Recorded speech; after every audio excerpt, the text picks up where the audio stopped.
ಅಮ್ಮಂಗೆ ಬಾಗಣ ಕೊಡ್ತಾ ಇದ್ದೀನಿ. ಪ್ರೀತಿಯಿಂದ ಖುಷಿಯಿಂದ ಕೊಡ್ತಾ ಇದ್ದೀನಿ.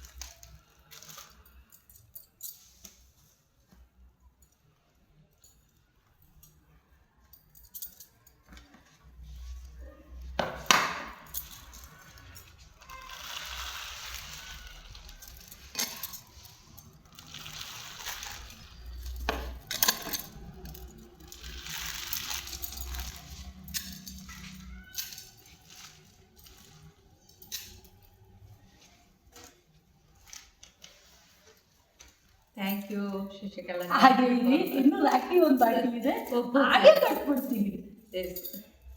ಖುಷಿ ಆಗ್ತಾ ಇದೆಯಾ? ಖಂಡಿತ ಖಂಡಿತ ಖುಷಿ ಆಗ್ತಾ ಇದೆ. ಈ ದಿನ ಅನ್ಕೊಂಡಿದ್ರ ನೀವು? ಹೆಂಗೆ ನನಗೆ ಗೊತ್ತಿಲ್ಲ, ನೀವು ಬರ್ತೀರಿ. ನನಗೆ ಗೊತ್ತಿಲ್ಲ ಇದು ಬಂದಿರೋದು.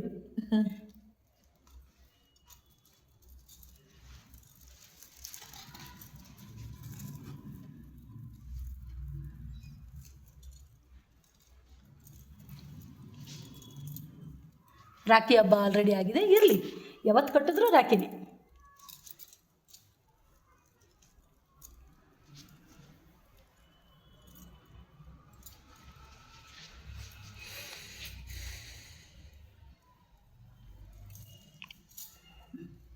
ಅಮ್ಮ ಆಶೀರ್ವಾದ ಮಾಡಿ.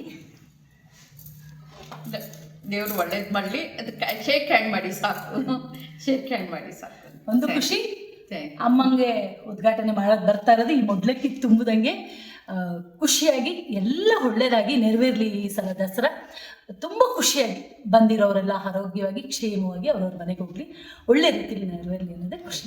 ಧನ್ಯವಾದಗಳು. ನಾನು ಎಷ್ಟೊಂದು ದೊಡ್ಡ ದೊಡ್ಡ ಸಾಧನೆಗಳ ಹೊಸ್ತಿಲಲ್ಲಿ ನಿಂತು ಆ ಎಲ್ಲ ಸಂತೋಷಗಳನ್ನು ಅನುಭವಿಸಿದ್ದೀನಿ ಅಂತ ಹೇಳಿದರೆ, ನನ್ನ ಮನಸ್ಸು ಇಂತಹ ಯಾವ ಸಂತೋಷ ನನ್ನ ಎದುರಿಗೆ ಬಂದರೂ ಕೂಡ ನಾನು ತುಂಬ ಥ್ಯಾಂಕ್ಫುಲ್ನೆಸ್ ಅಂದರೆ ತುಂಬ ಗ್ರ್ಯಾಟಿಟ್ಯೂಡನ್ನು ನಾನು ಅನುಭವಿಸ್ತೀನಿ. ನಾನು ಇಡೀ ಪ್ರಕೃತಿ ಪ್ರಮೇಯಗಳಿಗೆ ನಾನು ನನ್ನ ವಂದನೆಗಳನ್ನು ಹೃತ್ಪೂರ್ವಕವಾಗಿ ಸಲ್ಲಿಸ್ತೀನಿ ಮತ್ತು ಅತ್ಯಂತ ವಿನೀತಳಾಗಿ ಅತ್ಯಂತ ಗೌರವದಿಂದ ಇನ್ನಷ್ಟು ಬಾಗಿ ವಿನಯಪೂರ್ವಕವಾಗಿ ಈ ಗೌರವಗಳನ್ನು ಸ್ವೀಕರಿಸ್ತೀನಿ. ಖಂಡಿತವಾಗ್ಲೂ ಇದು ಖುಷಿಯ ವಿಷಯ. ಇದನ್ನು ಹಲವಾರು ಪ್ರಭೇದಗಳಲ್ಲಿ ನಾವು ನೋಡ್ಬೋದು. ನೀವು ಚಾಮುಂಡೇಶ್ವರಿ ತಾಯಿ ಅಂತೀರಿ, ನಿಮ್ಮ ಭಾವವನ್ನು ಕೂಡ ನಾನು ಗೌರವಿಸ್ತೀನಿ. ಅನೇಕರು ಇದನ್ನು ನಾಡ ಹಬ್ಬ ಅಂತ ಕರೀತಾರೆ, ಅದನ್ನು ಕೂಡ ಗೌರವಿಸ್ತೀನಿ. ಇದು ಒಂದು ನಮ್ಮ ನಾಡ ಹಬ್ಬ ಮತ್ತು ನೀವೇನು ಚಾಮುಂಡೇಶ್ವರಿ ತಾಯಿ ಅಂತ ಭಾಳ ಪ್ರೀತಿ ಅಭಿಮಾನದಿಂದ ಕರಿತೀರಿ. ಈಗೆಲ್ಲ ನಮ್ಮ ಸಂಸ್ಕೃತಿಯ ಒಂದು ಭಾಗವೇ ಆಗಿದೆ, ಈ ನಾಡಿನ ಒಂದು ಭಾಗವೇ ಆಗಿದೆ. ಹೀಗಾಗಿ ನನಗೂ ಪ್ರಿಯವಾಗಿದೆ. ನಾನು ಕೂಡ ಇದನ್ನು ಗೌರವಿಸ್ತಕ್ಕಂಥ ಒಂದು ಹಬ್ಬ ಆಗದೆ, ಪ್ರೀತಿಯಿಂದ ಪಾಲ್ಗೊಳ್ಳತಕ್ಕಂಥ ಒಂದು ಹಬ್ಬವೇ ಆಗಿದೆ.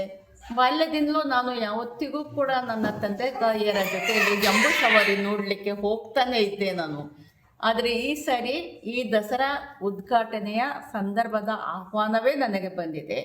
ಹೀಗಾಗಿ ನನಗೆ ಭಾಳ ಸಂತೋಷದ ವಿಷಯ ಇದು. ಮೇಡಮ್, ನೀವು